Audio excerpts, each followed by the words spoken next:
Deux sources lumineuses indépendantes ne produisent pas une figure d'interférence stable, même si elles sont quasi monochromatiques et synchrones. Pourquoi?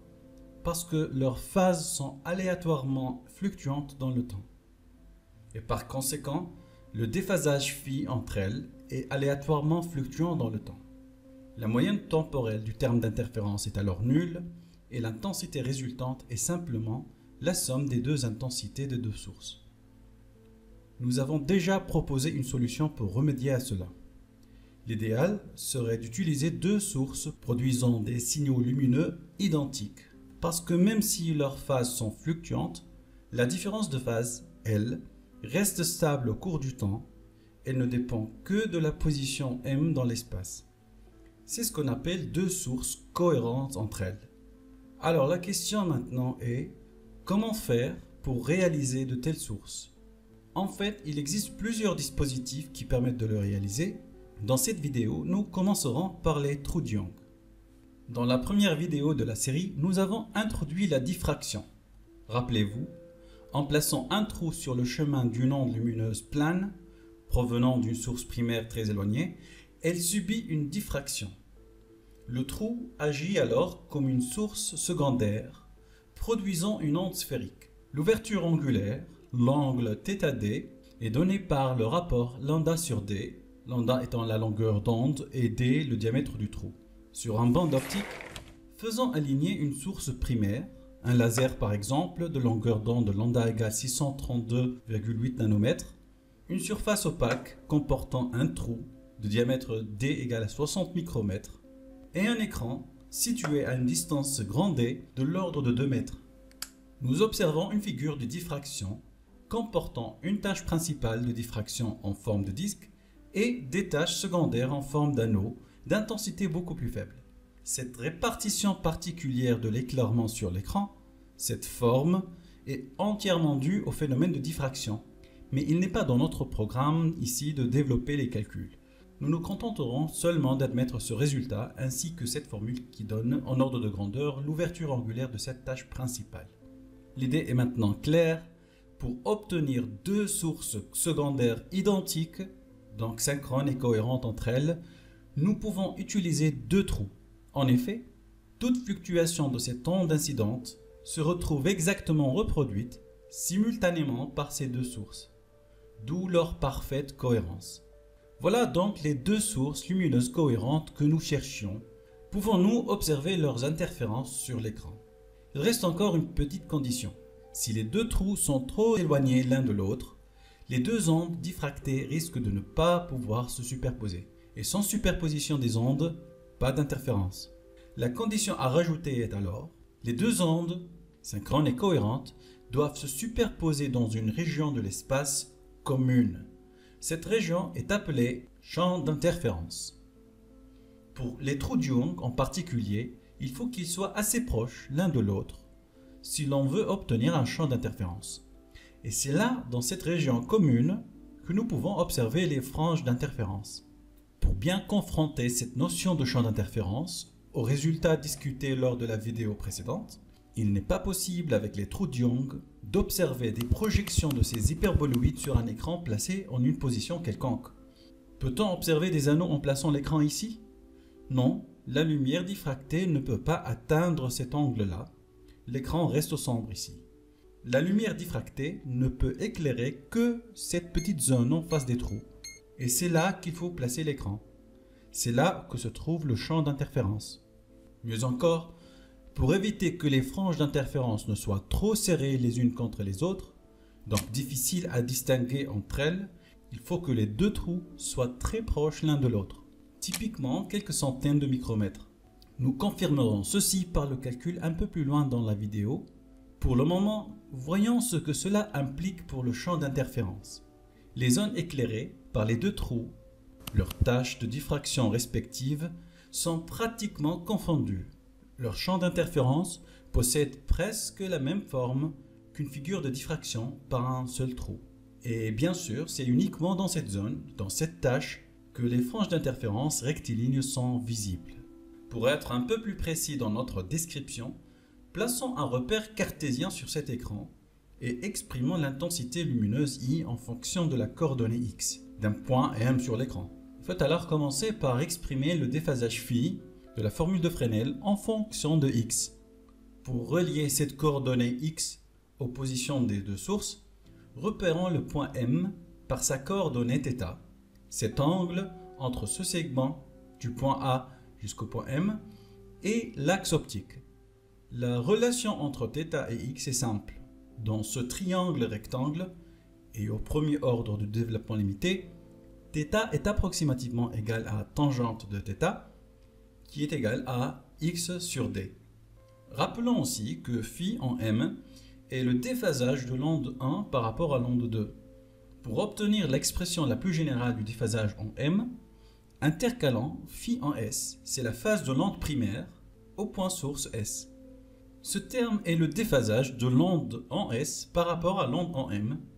Il est positif, comme il est expliqué ici dans cette vidéo, et il est égal à 2π sur lambda fois le chemin optique de S jusqu'en M, passant par S2. De même, il suffit de mettre le signe moins en facteur devant ce terme pour faire apparaître le déphasage de l'onde en S par rapport à l'onde en M, qui est positif lui aussi et égal à 2π sur lambda fois le chemin optique allant de S jusqu'à M, mais cette fois en passant par S1. Finalement, mettons ce 2π sur lambda en facteur et appelons delta cette différence de marche optique entre les deux chemins liant S et M.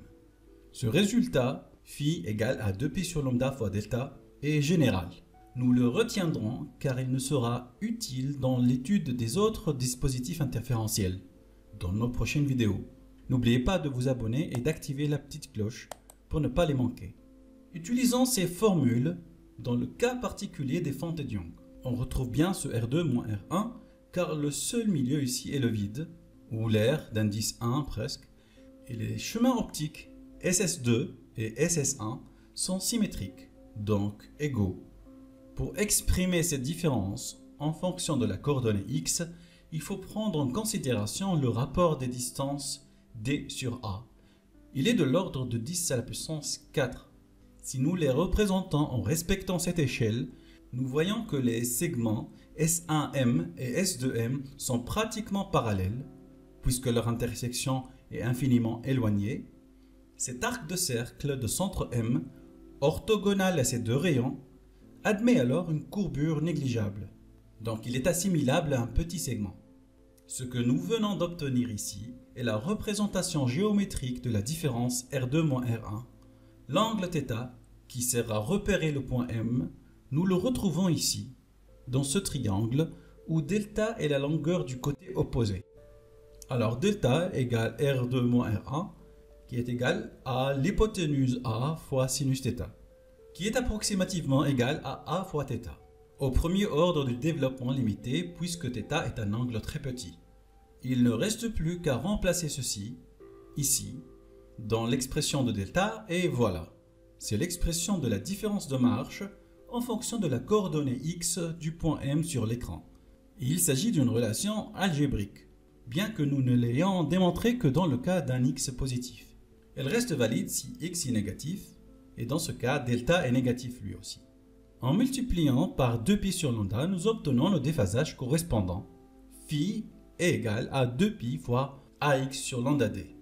Et l'expression de l'intensité correspondante est donnée par la formule de Fresnel. Ici, les deux intensités, I1 en M et I2 en M, des deux sources seules, sont pratiquement égales en tout point M parce que les deux trous sont très proches de même diamètre. Posons alors I0 égale à I1, qui est pratiquement égal à I2, et remplaçons ceci dans la formule de Fresnel. Ceci permet de mettre 2 fois I0 en facteur ici, et en remplaçant phi de x par son expression, voilà ce que nous obtenons.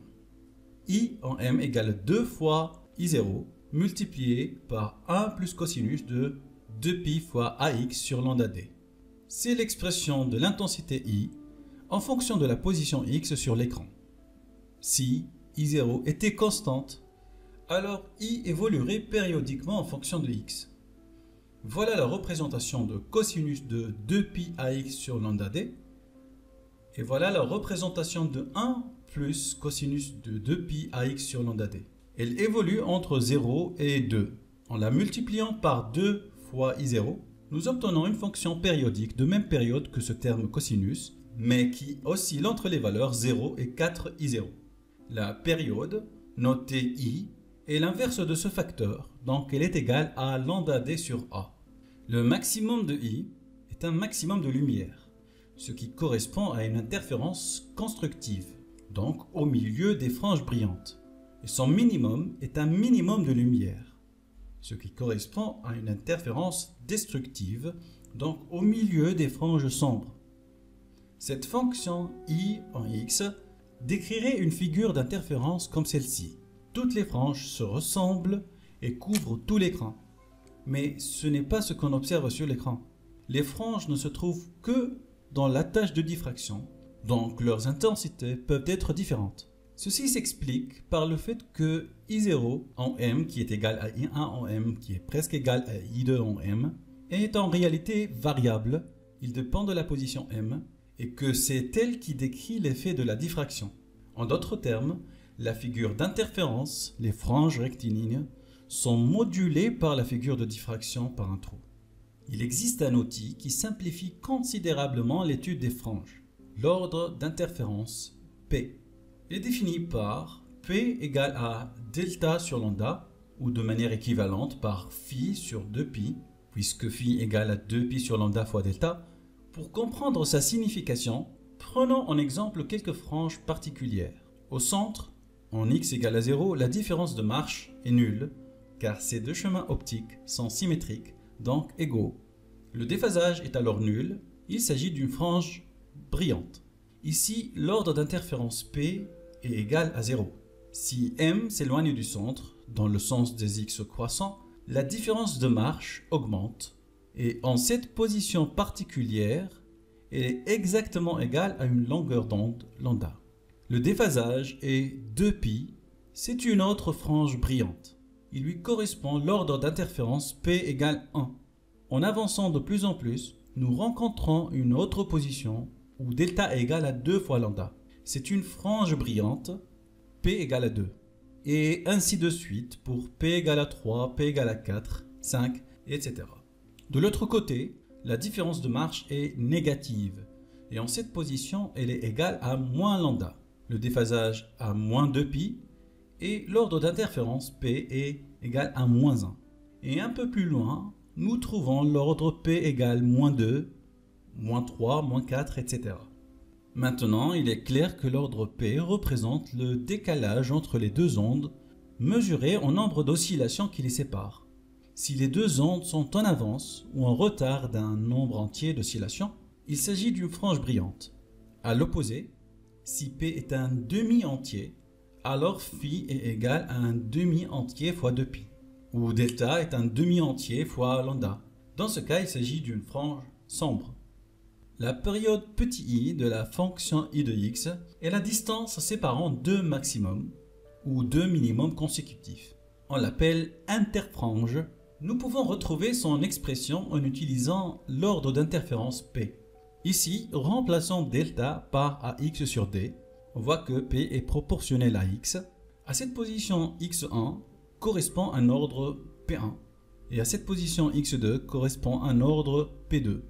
Par conséquent, à un écart de position delta x correspond un écart delta P. Cette relation est valable pour deux positions x1, x2 quelconques sur la figure d'interférence. Mais en particulier, nous l'utilisons pour deux franges de même nature consécutives. Dans ce cas, delta x est égal à l'interfrange I par définition, et delta P est égal à 1, puisque c'est la différence entre deux entiers, ou deux demi-entiers consécutifs. En les remplaçant ici, il s'ensuit que I est égal à lambda d sur A. C'est l'expression de l'interfrange dans le cas des trous de Young. Pour observer des interfranges de 2 mm sur un écran situé à 2 mètres, il faut des trous séparés par une distance A égale à lambda d sur I. Et en faisant le calcul numérique, on trouve 630 micromètres. Estimons le nombre de franges visibles sur l'écran. La largeur L du champ d'interférence est celle de la tâche principale de diffraction. Donc θd est approximativement égal à tangente de θd qui est égale à L sur 2 divisé par d. On déduit que la largeur L est égale à 2d fois θd. Et si on remplace l'angle θd de diffraction, on trouve 2 λd sur d. Alors le nombre de franges en ordre de grandeur est approximativement la longueur du champ d'interférence divisé par l'interfrange. On remplace alors L par son expression et I par son expression. On simplifie et on trouve 2 fois A sur D. En faisant le calcul numérique, pour 2 trous de diamètre D égale à 60 micromètres, séparés par une distance A égale à 630 micromètres, on observe une vingtaine de franges dans le champ d'interférence approximativement. Remarquons ici que si A est trop grande, alors l'interfrange est très petit et les franges alors seront très serrées, ce qui rend la figure d'interférence beaucoup moins claire à observer. Pour quantifier la bonne ou mauvaise visibilité des franges, nous avons défini dans cette vidéo le contraste des franges. C. Il possède une valeur comprise entre 0 et 1 et il traduit la différence relative entre le minimum et le maximum d'éclairement sur l'écran. Nous avons déjà fait le calcul dans le cas où l'intensité est donnée par la formule de Fresnel, ce qui est le cas maintenant pour les trous de Young. Utilisons alors directement ce résultat que nous avons établi. Mais en un point donné, nous avons dit que I1 égale à I2 égale à I0. Alors le contraste est égal à 1. Donc pour des franges données par des trous de Young en lumière quasi monochromatique, le contraste est maximal. Voilà, nous venons de faire une description assez détaillée des interférences par des trous de Young, mais on aimerait peut-être savoir en quoi pourrait-elle être utile en pratique. Peut-on l'exploiter? La réponse est oui. Faisons un exemple d'application. On introduit une petite lame transparente à face parallèle devant S2. Notons N son indice optique et E son épaisseur. Nous allons montrer que la figure d'interférence se retrouve décalée d'une distance algébrique que l'on exprimera par rapport au cas sans lame. Nous allons ensuite en déduire ce qui se produit si la lame était placée devant S1.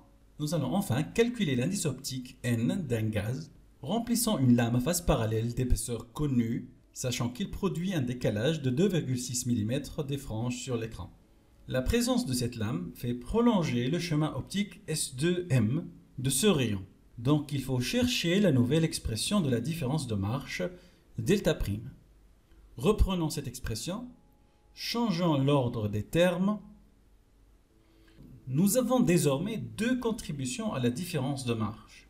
Cette différence de marche en aval des trous est la même en présence de la lame qu'en son absence.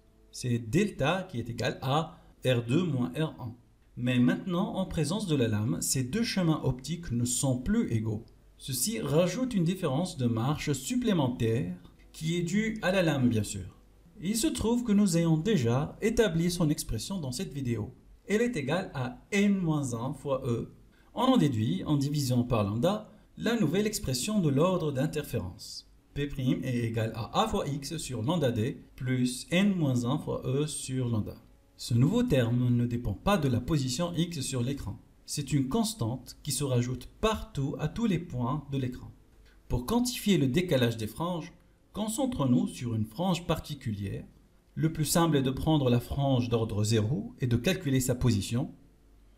En absence de la lame, la frange d'ordre P égale à 0 se trouve à la position x0 égale à 0. Mais en présence de la lame, la frange d'ordre P' égale à 0 se trouve à la position x'0 qui doit vérifier cette relation.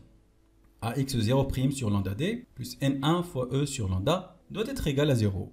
On peut alors en déduire l'expression de x0' qui est égale à moins N-1 fois E fois D divisé par A. C'est la position de la frange d'ordre P' égale à 0. La frange d'ordre 0 se trouve désormais dans cette nouvelle position, décalée du côté de la lame. Le décalage est alors delta x0 qui est égal à la nouvelle position x0' moins l'ancienne position x0 qui est nulle, donc qui est égal à x0'. Donc ce x0' est le décalage. Ce décalage, en réalité, affecte toutes les franges de la même manière. Donc la lame provoque en fait le décalage de toute la figure d'interférence dans son ensemble. Si la lame avait été placée devant la source 1, la différence de marche supplémentaire aurait été négative et x0' serait alors égal à plus n-1 fois e fois 2 divisé par a. Ce décalage est exploité ici pour mesurer avec précision l'indice optique d'un gaz, qui est très proche de 1, donc très difficile à mesurer avec une simple réfraction. La cuve remplie de gaz et placée devant le trou 2 est une lame. Mais attendez, il faut éliminer l'effet des matériaux constituant la cuve.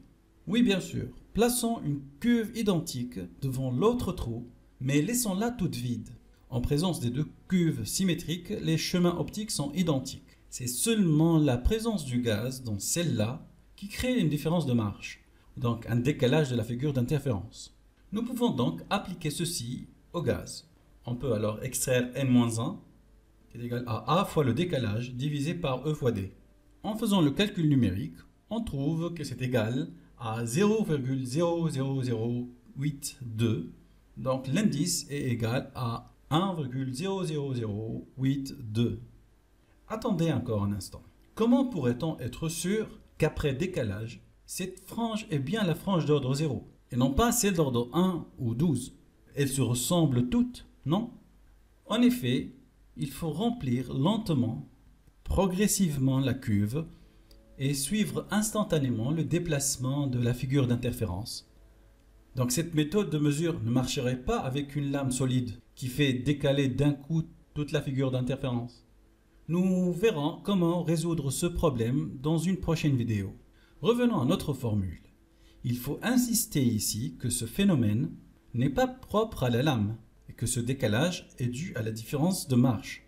Disons-le autrement, si nous produisons la même différence de marche par un autre moyen, nous observerons le même décalage de la figure d'interférence. Si par exemple la source primaire n'est plus au centre, alors ces deux chemins optiques ne sont plus égaux.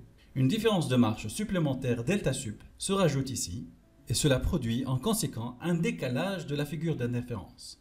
Et par un calcul similaire à celui que nous avons fait avec la lame, la nouvelle position de la frange d'ordre 0 est x0' qui est égal à moins delta sup fois d sur a, qui est semblable à celle de la lame. La seule différence, c'est l'expression de delta sup. Nous allons exprimer ce delta sup. Vu que la source primaire est quasi ponctuelle et placée à une très grande distance, nous avons une situation similaire à celle rencontrée dans le calcul de delta. On trace un arc de cercle de centre S, on l'assimile à un segment et on utilise ce petit triangle. Alors delta sup est égal à l'hypoténuse fois sinus de θs qui est approximativement égal à a fois θs au premier ordre de développement limité. Nous pouvons même définir une coordonnée x indice s de cette source et exprimer l'angle en fonction de sa position.